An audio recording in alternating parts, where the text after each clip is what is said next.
this world. Now the rules seems coming. Welcome to the Caribbean Cricket Podcast, your one-stop shop for all things West Indies cricket. By the fans, for the fans.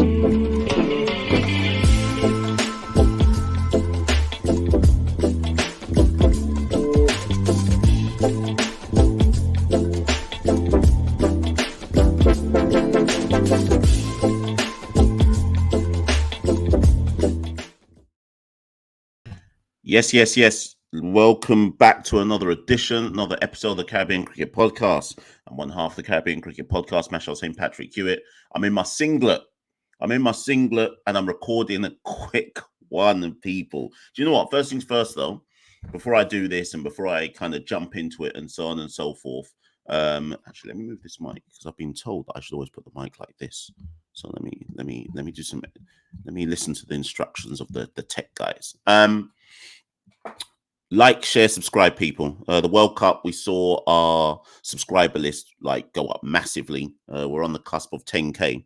So like, share, subscribe, share this with anybody who you know is a fan of the Caribbean or has heard about the Caribbean Cricket Podcast, but maybe hasn't listened to us too tough. Share it with them, put in your WhatsApp groups, Facebook groups, Insta. I don't know how you young lot communicate these days, but share the thing, like the thing, subscribe to the thing, and so on and so forth.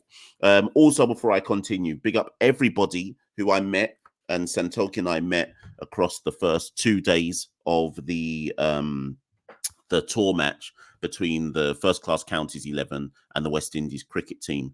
So many people came up to us at different points. It was actually like touching to see that do you know what the mission statement as to why we'd created this platform in the first place? We kind of saw the fruits of it across those 2 games. So many people we've never met before who said they listened to the podcast, etc., etc. So big up everybody we met. Big up any of the West Indian backroom staff, players, whoever we kind of spoke to, and so on and so forth. If you haven't seen it yet, go and watch the recap of the first day. I'll do a sum up later today, maybe, of the kind of 3 days and what it might mean for the test match at Lord's and so on and so forth. But just big up everybody in general. Anyway, this video isn't even about the test match or even the test series. I meant to do this video much earlier in the week, but circumstances, time, all of that. I just kind of wanted to officially draw the World Cup campaign to an end. And there were lots of people at the tour match, actually, who were asking me my opinion of the World Cup. And it just kind of reminded me that I hadn't done the video yet. So I kind of wanted to just give out the ratings for the T20 World Cup. Our player ratings, sorry. And there may well be a video that follows in the coming weeks about where do we go next. Because obviously South Africa come to the Caribbean, not just for a test series, but there will be a T20 series very soon in the Caribbean. I think in about a month. Just over a month, South Africa come back for a T20 series. So where do we go next and all of that as well? But anyways, let's jump straight into it because this is supposed to be a quick one. Let's give the player ratings out, please. And the first player we are going to give a rating to is Brandon King. Now, obviously, lots of you, when you watch this, will disagree with my ratings. I'm not saying that I'm the aficionado and that these ratings are what must go and you can't disagree with them. By all means, get in the comments below, disagree, cuss me out, whatever it might be. But these are my ratings for the T20 World Cup. Let's get into it. Brandon King played 5 matches before he got injured. He got injured ahead of, which match did he get injured in? The England match. Remember, he retired hurt. I think at the time he was 23 off 13 and was actually looking in his best touch of the tournament so far. Across the 5 games, Brandon compiled 86 runs with a best score of 34, strike rate of 126, an average of 22, 13 fours, 2 sixes. I mean, did Brandon really? Let me just give you his individual scores. 34 in the PNG match, 13 against Uganda, 9 against New Zealand, 7 against Afghanistan, and then 23 not out against England. I mean, he didn't score in the must-win match against New Zealand. Dead rubber against Afghanistan. Looked like he was in form in the England match. 5? 5? Let's give him 5 out of 10. And do you know what? I'm not even going to try and... I may go back and... I'm going to write these down as I go along. I may go back and revise some of these because maybe that 5 out of the bat looks too high. Maybe a 4 is more appropriate. But it won't become clear until I've done all the others. And there's your clearest indication that I'm not doing this pre-planned. Like, I'm just trying to decide this as we go along. Anyway, so Brandon King, 5 out of 10. Johnson Charles. Actually, maybe Brandon's 4. Anyways, we'll come back. Johnson Charles. Now, the much maligned Johnson Charles, so much written about him. He played 6 matches in the tournament, compiled 140 runs at a strike rate of 114. That is a poor strike rate for an opener. Yes, people talk about the pitches, but a strike rate of 114, highest score of 44, average of 23. Did Charles do his job? These were his scores across the matches. PNG, duck. Uganda, 44. New Zealand, duck. Afghanistan, 43. England, 38. USA, 15. So duck versus PNG, duck versus New Zealand. Yes, 43 versus Afghanistan. That was his best knock. The 43 against Afghanistan was his best knock, but that was a dead rubber. The England knock was basically a runner ball at the top of the order, which some people, I think they criticised him and Pooran's innings because they didn't put any impetus into the innings after the power play was over. The Uganda knock, 44, what's that, 44 or 42 or something like that. The issue for Johnson and what he seemed to get cussed out for during most of the tournament was the strike rate. An opener just simply shouldn't be going at a strike rate of 114 because eventually people's arguments will always be hit out or get out. Like, you can't be scoring as an opener 38 or 38 or 44 or 42. The Afghanistan innings was the only fluent innings. Even the USA one, I think, was 15 or 14. In truth, he just never got going. People look at those scores of 40 odd, but he just never got going apart from that Afghanistan game. If I'm going to take Brandon down one. If Brandon is 5, arguably people say that Charles had a better tournament than Brandon. So Brandon goes down to 4. Brandon, 4 out of 10. Charles, because of the 40s. Remember, our top 6 didn't fire really, So Charles, 5 out of 10. Again, you lot are going to cuss and say Machel was a 3 out of 10. But we move. Let's move on. Again, I reserve the right to change these as I go along. Nicholas Pooran often came in during the tournament with about 1 over gone, 2 overs gone, etc. because the openers, hence why the openers are on 4 and 5 out of 10 and possibly should be lower. Pooran came in a lot during the power play, but in the early stages of the power play. Pooran played all 7 matches, scored 228 runs at an average of 38, strike rate of 146. Also scored the most scored the most sixes across the tournament for West Indies, 15 fours, which is the second most fours in the tournament for West Indies, 17 sixes, which blew everybody else in our team out of the water in terms of maximums. He was the top scorer in our team by over 80 runs. Also was selected in the ICC team of the tournament. Probably collected the second most cuss-outs from West Indian fans after Johnson Charles, despite clearly being the batter who contributed the most across the tournament for West Indies. His scores in the tournament, for those who don't remember, 27 versus PNG, 22 versus Uganda, 17 New Zealand, 98 Afghanistan, 36 versus England, 27 not out versus USA, 1 versus South Africa. So the 1 versus South Africa was the only genuine fail of the tournament. Everyone else he either got starts against, certainly against Afghanistan, he played his best innings of the tournament, but it was a dead rubber. England, there was, again, similar to Johnson Charles, there was criticism as to that 36 he made. Maybe he was trying to do the same thing that he did against Afghanistan, where he's a bit sedate at the start, catches up and then cashes in much later, but then I think nicked off, if I remember rightly, in that England game. And once he went, there was a worry about what was going to happen next. But I think we have to acknowledge the fact that fundamentally Pooran was our top scorer. But even if you take away, because loads of people go, oh, but he only take away that 98 that he made against Afghanistan. Even if you take away the 98 that he made against Afghanistan, he would then still have been our second top scorer. So I'm not even listening to the argument about, oh, but take away this, take away that. Which other batter contributed more than him? It wasn't a vintage Nicholas Pooran tournament. Don't get me wrong. I'm not trying to pretend that Pooran had an amazing, stellar tournament and we must give thanks. And if it like he really did this for us, I don't think it was that type of tournament, but it was heads and shoulders above everybody else in the top, in like the top 6, 7. So Pooran, 7 out of 10. 7 out of 10. Let's move on. Who was our number 4? Can't even remember the batting order in this side, you know. Sorry, people, let me just find my thing. Number 4 was it Powell? Listed as Chase.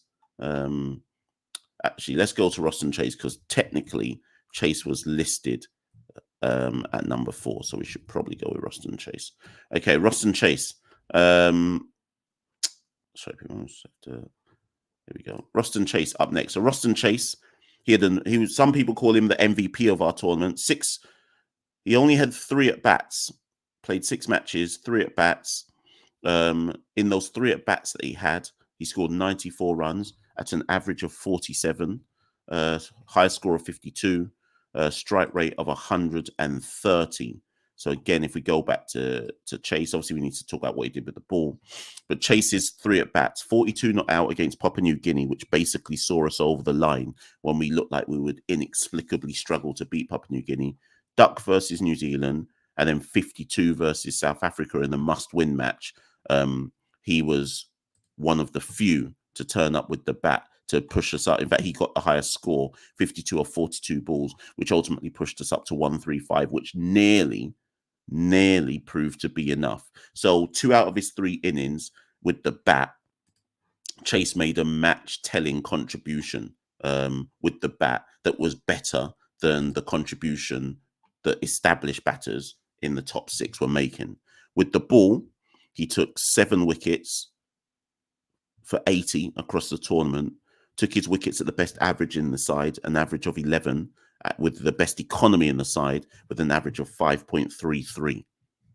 I mean, what more do you want me to say? I'm going to say Roston Chase, 8.5 out of 10. Maybe 8. 8.5 seems a bit high, but for an all-round contribution, kept the economy down, best average for his wickets, 2 match-telling contributions with the bat out of the 3 innings that he got, 8.5 out of 10. Let's keep it moving, people. Well done to Chase, by the way. I think everybody has now reached a point where they accept that Roston Chase, he is genuine. Like, you know how we used to have the joke that Chase was Thanos? Now he genuinely is Thanos. He's undroppable at this point in time. Rovman Powell, the captain, terrible tournament. Played all 7 matches, 6 innings at bat, compiled 102 runs at an average of 17, strike rate 143. The strike rate looks good, but then when you look at what he did with the bat, it wasn't really enough telling. 15 versus PNG, 23 versus Uganda, 1 versus New Zealand, 26 versus Afghanistan, 36 versus England. Actually, that was probably his best innings. Did not bat versus USA, and then 1 in the must-win match against South Africa. The strike rate was good, but the overall contribution Powell didn't really have a match turning contribution, I guess I would say, in the tournament. And if you're going to judge him based on his ability to turn the match, maybe that PNG match, maybe. But Powell, I thought, had a subpar tournament, 4 out of 10. You might want to even give him lower. Who came after Powell? Rutherford, I think, was after Powell.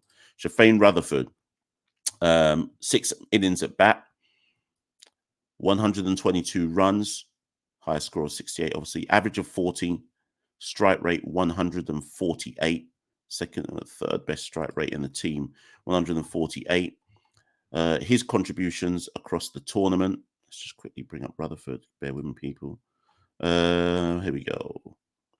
2 versus PNG, 22 versus Uganda, 68 not out versus New Zealand, which was that was obviously the telling contribution that won us that match versus New Zealand. 1 not out versus Afghanistan, 28 not out versus England, didn't bat versus USA, duck versus South Africa.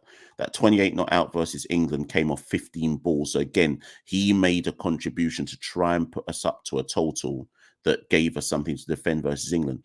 Obviously, England defended it easily in the end. Chased it easily in the end.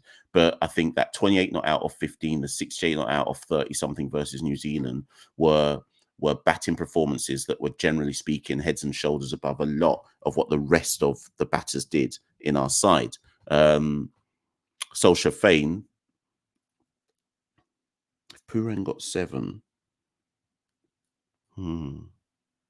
Sherfane, I want to give Sherfane, let's give him 6.5. I want to give him 7, but let's say 6.5. Maybe should get a bit higher because of those innings versus England and New Zealand, but let's say 6.5. Possibly should be 7.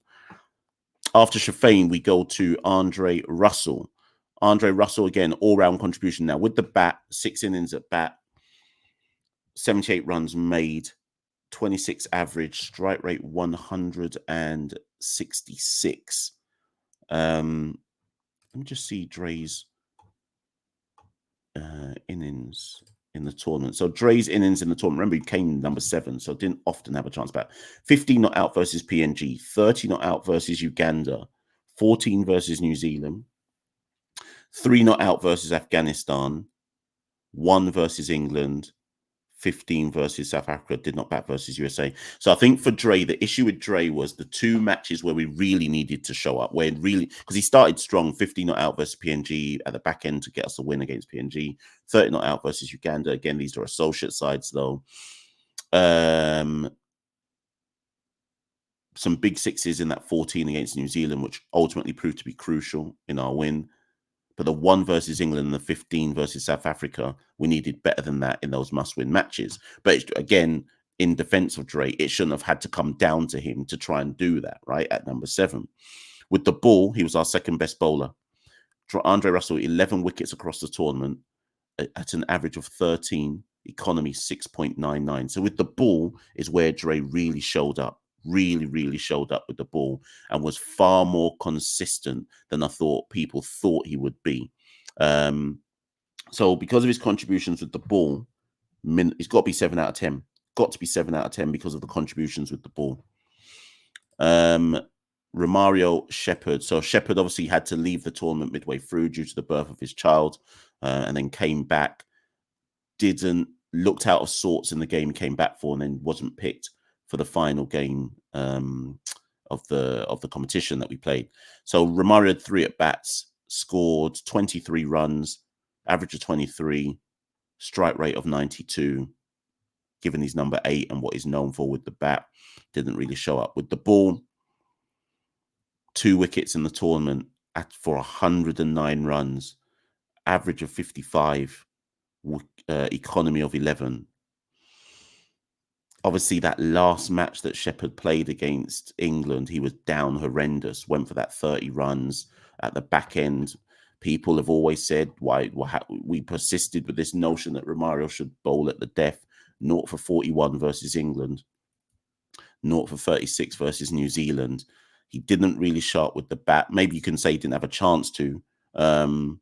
Didn't really show up with the ball. It was a down bad tournament for Romario. I feel sorry for him because obviously he had to leave the tournament. Wife went into labor and so on and so forth. Should he have been brought back for that England game, given he just flew back in? 3 out of 10 for Romario. Some will give him lower, but 3 out of 10 from the Caribbean Cricket Podcast. Akeal Hosein, not really interested in what he did with the bat. You shouldn't be expecting Akeal Hosein to make match-telling contributions with the bat. For those that do care, he scored 21 runs in 2 at-bats, strike rate of 75. With the ball, he was good up top. 9 wickets at 16 apiece, second best economy in the side, 5.64. Really good up top. The only game where Akeal really kind of took any kind of tap was probably against South Africa with the wet ball and so on and so forth. But 9 wickets up top, bowling in the power play, he brought us a level of control. He was the only West Indian bowler to bowl a maiden in the tournament as well. And he actually outbowled Motie, which people thought would probably be the other way round in the tournament. So Akeal Hosein, due to what he did with the bat and the situation he was bowling in inside the power play, with the ball, inside the power play. I'm going to give Akeal a young 8 out of 10, Let's give Akeal a young 8 out of 10. Alzarri Joseph. Let's go to Alzarri Joseph, nearly coming to the end, people. I actually need to leave the house in a minute, so I don't know how I'm still talking. I've got places to be. Alzarri Joseph. He was our top wicket taker in the tournament. 13 wickets for 13 wickets at an average of 14. Economy 7.22. Our second best pacer in terms of economy. Him and Dre. Joseph was good. I got to give it to Alzarri. If Akeal gets 8 out of 10, I think Alzarri has to get 8 out of 10 because they often turn to Alzarri to be a wicket taker in the tournament. When we needed someone to try and strike with the ball, they turned to Alzarri to do that. And I think he was, generally speaking, consistent across the tournament. 2 for 34 versus PNG, 2 for 6 versus Uganda, 4 for 19 versus New Zealand, 1 for 30 versus Afghanistan. England was the only match where he didn't get a wicket. USA 2 for 31, South Africa 2 for 25. So that speaks to general consistency across the tournament. Actually, 8.5 out of 10 because he was up technically. Yes, there's Roston, but technically he was our best bowler in the tournament in terms of a go-to wicket taker. Motie. Let's move to Motie. Do I have Motie in my list? I do not have Gudakesh Santoki.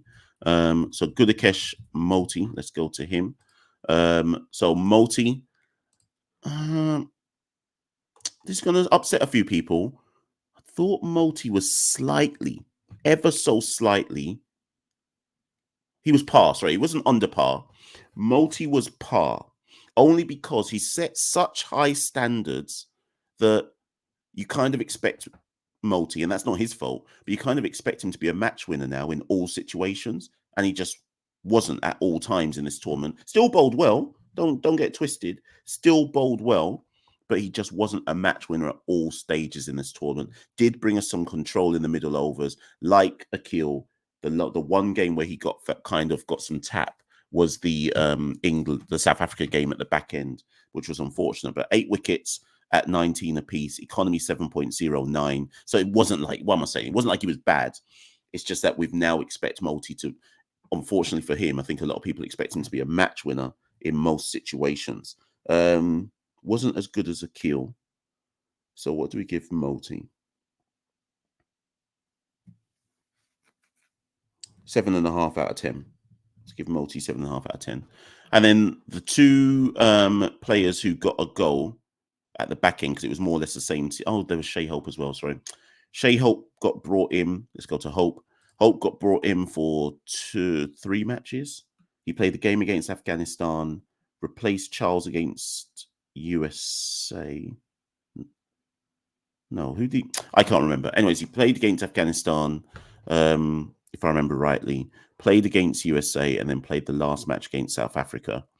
25 versus Afghanistan, 82 not out, sparkling innings at home at Kensington against USA, duck versus South Africa. The bigger question for Shai Hope is what happens next. He's probably somebody we have to think about going forward. Like before the tournament, some had him as a certain starter. Then he didn't start the tournament. Chase played so well that he couldn't get dropped. So the question mark is Hope now the opener? But there's plenty of videos that we can do about that going forward with regards to Shai Hope. I don't want to give the USA innings too much USA bias because at the end of the day, he got a duck versus South Africa, right? And that was the must-win game. USA was also a must-win game, but it was USA. Average of 54, which obviously is boosted by that innings against USA. Strike rate of 187, which is also boosted by that innings against USA. Hear me out, people. 6 out of 10. And only 6 because you can't weight it just on the USA innings. Afghanistan, he also scored 25 of 16. Okay, let's say 6.5. And the reason why I'm stopping at 6.5 is because South Africa was where it really mattered. And there was a duck in the South Africa game. Moving on, last 2, Obed McCoy. So Obed McCoy, people wanted him in the team from the start, played effectively he didn't play the last 3 games. They took him out for the England game. So he played versus Afghanistan. They brought Romario back in. for England. Then he played versus USA and played versus South Africa. He was poor versus South Africa. So 3 wickets at an average of 16, economy 7.94. Just to remind people, so he took 3 for 14 versus Afghanistan, was brilliant in St. Lucia. As you may say, you might expect him to have been. 0 for 20 versus USA, fine. And then against South Africa, was it only 0 for 15? I thought it was worse than that. Yeah, he bowled 7 balls against South Africa and went for 15 runs. He just looked out of sorts against South Africa. I think everyone who was watching that South Africa game was panicking, going, who's going to bowl the final over? And when it was Obed, I think most people were like, well, how many people expected Obed to defend whatever it was we had to defend? Was it 9? Or was it 7 or something like that? And he just had looked out of sorts in the first over. So it probably wasn't any surprise that Obed was down bad.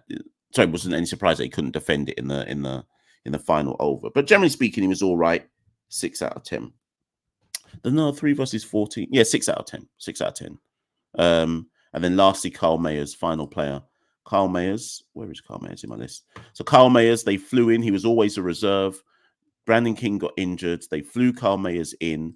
We can have a huge debate if we want about should Kyle Mayers have played in that final game that persisted with Johnson Charles for pretty much the whole tournament. Should Kyle Mayers have played that final game, given that why play Johnson Charles for so much of the tournament, and then all of a sudden you play Kyle Mayers in the last one. Now, Kyle Mayers played that last one versus South Africa and scored 35 runs of 34 balls, which was a strike rate of 103. Again, if I'm going to be critical of Johnson Charles going at a strike rate of 114 as an opener, Mayers got runs on the board, which you can say matters, 35 off 34. But was it enough of a strike rate that you expect from an opener? That's for you lot to debate. In the context of the match and how difficult it was for South Africa to chase the 135 that they had to chase, or Reign of Duckworth-Lewis 1-2, whatever it was they revised it to, maybe that 35 of 34 wasn't such a bad innings. But it wasn't an innings that made, it wasn't an innings that should have made anybody think, and that's why we brought you in instead of Johnson Charles, because Charles possibly could have played that exact same type of runner ball innings as well, because that's what Charles had been doing throughout the duration of the tournament. Mayers, 5.5 out of 10, because we have to look back in time and assess the quality of that knock. Right now, a 5.5 out of 10. Listen, people, I've got to run. That video's gone much longer than I thought it would go. I've got to quickly dash some places, so I'm not going to stick around to do some massive review of all of that and ask some questions. You lot get in the comments below. Let me know. You may agree, you may disagree. Like, share, and subscribe. Road to 10K. If you want to support the Caribbean Cricket Podcast, head to www.patreon.com/Carib Cricket. Support the movement. If you've got any P's that you can put away. Thank you to anybody who has done so over the last week or so. It's been really, really helpful. People are on at me saying, Mash, we saw the quality of the content you did in Ireland and the quality of the content that you did on that first day of the tour match. We want proper video recorded content. Cool. Support the podcast, people, and then maybe we can buy that kind of tech that will help us boost the products. But listen, people, I've got to get out of here. Get in the comments below. Let me know. Do you agree with those ratings? I've been Machel St. Patrick Hewitt, one half the Caribbean Cricket Podcast. Thank you. Good night. We rule the cricket world. Now the rule seems coming. Welcome to the Caribbean Cricket Podcast, your one-stop shop for all things West Indies cricket. By the fans, for the fans.